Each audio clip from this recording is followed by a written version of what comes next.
appreciating the majesty and the glory of God, builds a house that reflects who God is, but also reflects what Solomon thinks of God.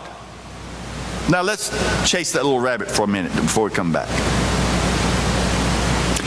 If you were to go and see the temple when it was built, and it was destroyed long ago, it no longer exists, and you were to see its, the splendor of it and the extravagance of it, and someone tells you that Solomon built this house for God, what would you think Solomon thinks of God? What does Solomon think of God? Does Solomon have a haphazard, infrequent relationship with God? No. Because Solomon wanted, and he accomplished it, that what he did for God to represent how he felt about God.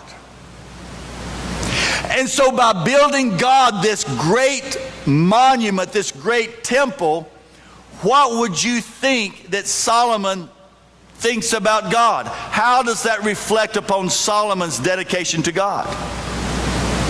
How? It means that Solomon thinks a lot of God, doesn't it? Okay, let's apply that to us.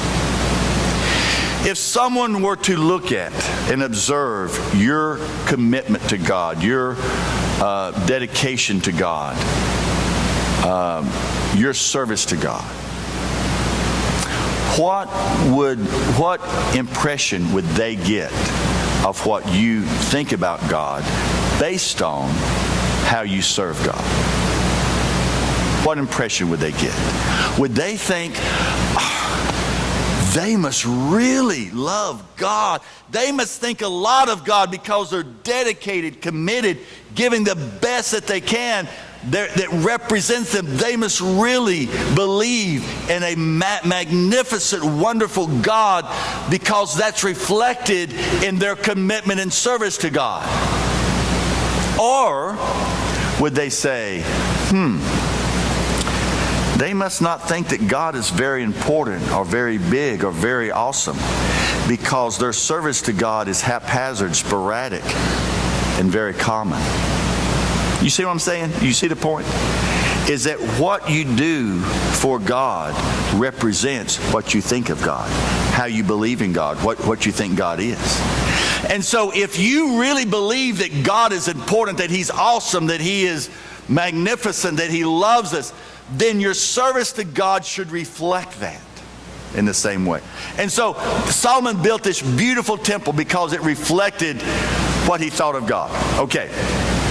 Now, verse 10. They have brought, verse 6. The priests brought the Ark of the Covenant to its place in the inner sanctuary of the temple, the most holy place.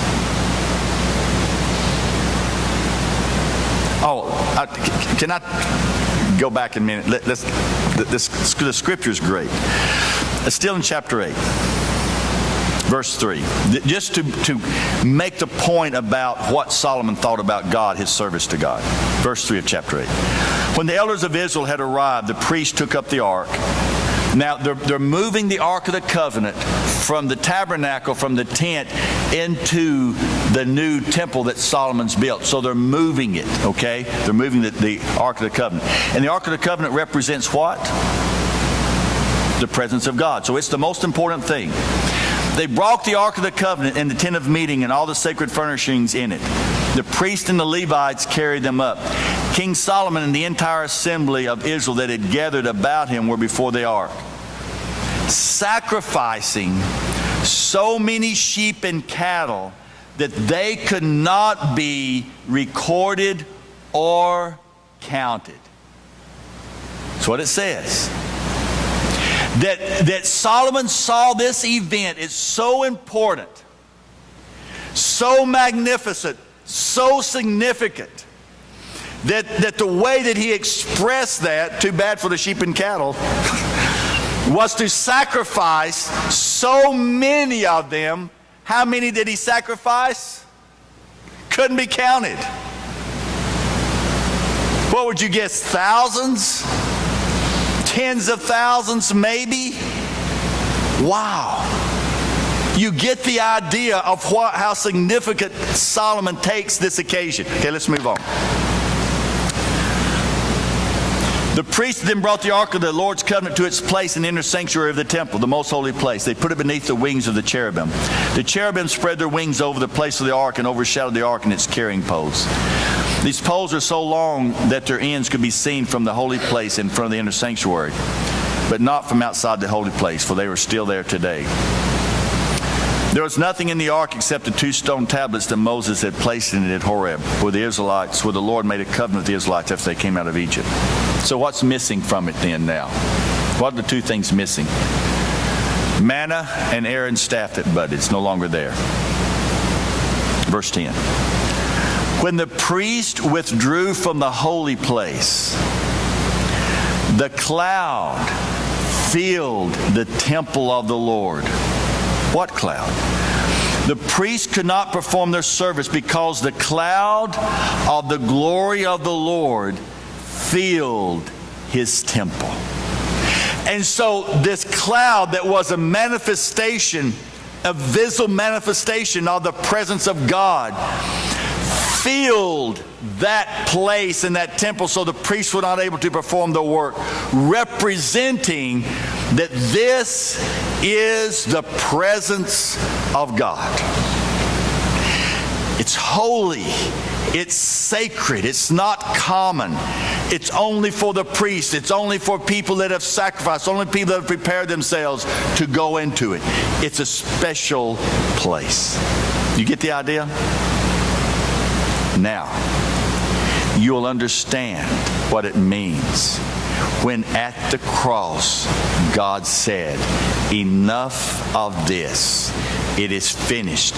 I will rip this curtain from top to bottom, opening up the most holy place, my presence, to whoever wants to go there." And it's not contained or isolated at the temple. It is now anywhere, everywhere you go, you can be in the presence of God. Do you see what that means? Isn't that exciting? Isn't that wonderful that God has opened up a new and living way so that we can not timidly, not afraid, but with confidence walk into his presence. Am I afraid when I walk into the presence that I may be struck dead? No. Why? Because I know that Christ is the way, and because he's opened up the door, I can walk in with confidence into the presence of God, what no one else was able to do in the world except the priest, and them only on certain occasions. Now, any one of you at any time you want to can do what? Walk into the presence of God. Isn't that wonderful? Isn't that wonderful that we can go into his presence? When I was in college, I was looking for a way to earn some money. And at that time, there was a company, and I don't think they're even in business anymore, that sold Bibles, like these big family Bibles. And so I was recruited by this guy, and he would go and recruit people to sell Bibles. All on commission, so you had to work hard to make any money at it. And so he said, "Man, Milan, you can make enough money to pay for school next semester. You can sell these Bibles. You can do it. Come on, you can do it." I said, "Okay, I'll give it a try." And so with my shy, introverted nature, it was the hardest thing in the world for me to walk up to a door of a person that I had never met before, knock on that door, someone come to the door, and, "Ma'am, sir, Milan Dekich representing such and such company. I'm here. I have some wonderful selection of Bibles. If you would like, your family like to have a family Bible, I'd like to show you my selection, da da da da da da." Bam, that slammed the door in my face. That went real well.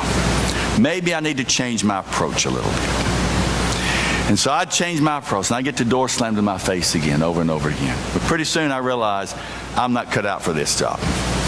You know, you can only take so much rejection until it gets personal, right? You start thinking, what's wrong with me? And so, you know, I could not just walk into the door. I'd have to knock on the door. You would have to go through this speech and try to talk the people into letting you into their home. And then you talk them into buying a Bible. It's just a long process. It didn't work. There's a house that's at 6154 Salem Valley Road, Ringgold, Georgia. And I do not own the house, but I can drive up that driveway and walk into that house anytime I want to. Do I knock before I go into that house? Do I? No, I do not knock before I go into that house. Do I even call and tell the people I'm coming to that house? No, I don't even call. I just drive up that driveway, open the door, and go right in. Is the person that lives there, are they offended that I did not knock? Are they surprised you walked into this house and you didn't knock? You walked into this house and I didn't know you were coming? Are they offended that I come into that house? No. Because that house is the address of my mother. And I can walk into her house. In fact, she'll be offended if I did knock before I went in. Because I know her, she knows me. I have a standing invitation to come to her house anytime I want to. And she's glad to see me when I do. And so when I go to that house, am I timid? Am I reserved? Do I go in kind of afraid? No. I walk in how? With confidence, because I belong there. In the same way, God has opened up the door so that any of us at any time can walk with confidence into His presence. Why?